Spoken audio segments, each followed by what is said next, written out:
হরে কৃষ্ণা, জয় শিলা প্রভুপাদ। হরে কৃষ্ণা, যে যদি কোনো ব্যক্তি ভগবানের নাম করতে বিদ্বেষী ব্যক্তি, মানে যারা ভগবানকে বিশ্বাস করে না, শ্রদ্ধাহীন ব্যক্তি, তাদের কাছে যদি কোনো ব্যক্তি হরিনাম প্রচার যদি করে, ভগবানের কথাকে যদি বোঝায়, তাহলে তার কাছে ভগবানের কথা না বলাটাই ভালো। কারণ যদি আপনি একজন বানরকে যদি আপনি মনে করেন যে আমি তাকে কাপড় দিয়ে তাকে সাজাবো, সে বানর কী করবে? সে কাপড়টাকে টুকরো টুকরো টুকরো টুকরো করে ছিঁড়ে ফেলে দেবে। অর্থাৎ সে বানর বোঝে না যে কাপড়ের গুরুত্ব কত। তেমনি যেহেতু ভগবানের নাম হচ্ছে, এটি হচ্ছে গোলকের, এটি রস, এই রস এই জড়জগতের মেটেরিয়াল ওয়ার্ল্ডের নয়। This is the rose. The rose is coming Golokdham. তো এই রসটাকে আস্বাদন করতে গেলে সেরকম জ্ঞানী বা শ্রদ্ধাহীন ব্যক্তির এটারই প্রয়োজন।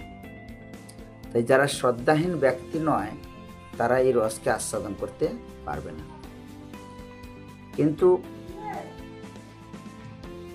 কিন্তু নিত্যানন্দ প্রভু আমরা দেখেছি যে জগাই মাধাইকে তিনি কি করেছিলেন, তিনি জ্ঞান প্রদান তিনি করেছিলেন।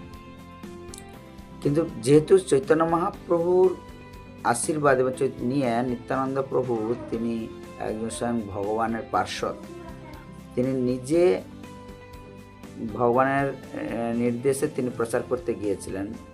তার এত বড় তিনি শক্তি ছিলেন যে যার জন্য জগাই মাধাই তিনি শ্রদ্ধাহীন ব্যক্তি থাকা সত্ত্বেও, এটা যেহেতু তার লীলা, তিনি এটা দেখিয়ে দিয়েছিলেন যে তিনি তাকেও ভক্ততে পরিণত করতে পেরেছিলেন।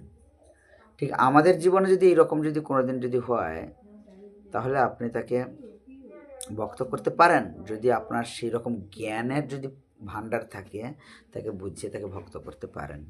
কিন্তু দেখা গেল যে সমস্ত ব্যক্তি বুঝেও অবুঝের মতো থাকে, যারা শুয়ে যারা মানে ঘুমানোর ভান করে, তো সেই সমস্ত ব্যক্তিকে আপনি হাজারবারও বোঝালেও সে বুঝবে না। ঠিক তেমনিভাবে যারা শ্রদ্ধাহীন ব্যক্তি ভগবানের বিদ্বেষ সবসময় করতে থাকে, হাজার বুঝেও শাস্ত্রকে অবহেলিত করে, তাদের কাছে আপনি যদি ভগবানের কথা যদি বলেন, তাহলে কিন্তু অপরাধ হতে পারে। এর জন্য আমাদের সেই সমস্ত ব্যক্তির কাছ থেকে দূরে থাকা আমাদের পক্ষে অনেক ভালো। ঠিক আছে? জয় শিলা প্রভুপাদ। হরে কৃষ্ণ।